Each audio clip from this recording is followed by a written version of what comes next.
If we rewind time back to the late 1800s, Dubai was basically just a small, dusty fishing village on the edge of the harsh Arabian desert. The city's absolute lifeline was a saltwater inlet, Dubai Creek, which cut into the landscape and created a natural harbor. Most people survived thanks to one incredibly dangerous job: pearl diving. Men sailed out in small wooden boats on the scorching Persian Gulf, tied heavy stones to their feet, and dove down to the seabed to find oyster shells. The trade in shiny pearls made the local community relatively wealthy, but around 1930, a completely devastating disaster hit. Over in Japan, clever scientists figured out how to produce artificial pearls.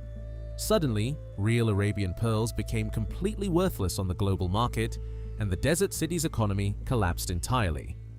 People went hungry, and countless families fled away from the coast. The recovery began with a very forward-thinking leader, Sheikh Rashid bin Saeed Al Maktoum, who took power in 1958. He looked out over the shallow harbor and realized the city had to create a new source of income. At that time, the creek was silting up so badly that large cargo ships could no longer enter. The sheikh made a bold decision and borrowed millions of dollars from the wealthy neighboring country of Kuwait. The money was used to dredge the creek deeper and wider. The investment turned out to be a historic masterstroke. Suddenly, huge trading ships could dock at the port, and the city quickly transformed into a lucrative trade hub for the entire region, also earning large sums as a notorious center for gold smuggling to India. In 1966, the miracle finally happened. Oil was discovered beneath the seabed. But unlike neighboring Abu Dhabi, which was swimming in black gold, Dubai only had a very limited supply. Sheikh Rashid was painfully aware that the oil would one day run out. He is often credited with the famous, and perhaps slightly mythical, quote, "My grandfather rode a camel, my father rode a camel, I drive a Mercedes, my son will drive a Land Rover, his son will drive a Land Rover, but his son will ride a camel again." So the oil billions were not wasted on pure luxury. Instead, they were poured directly into massive infrastructure projects. In 1979, Jebel Ali, the world's largest man-made port, was opened, strategically placed out in the desert far from the city center. Critics laughed and shook their heads at the project, but the sheikh quickly added a trump card.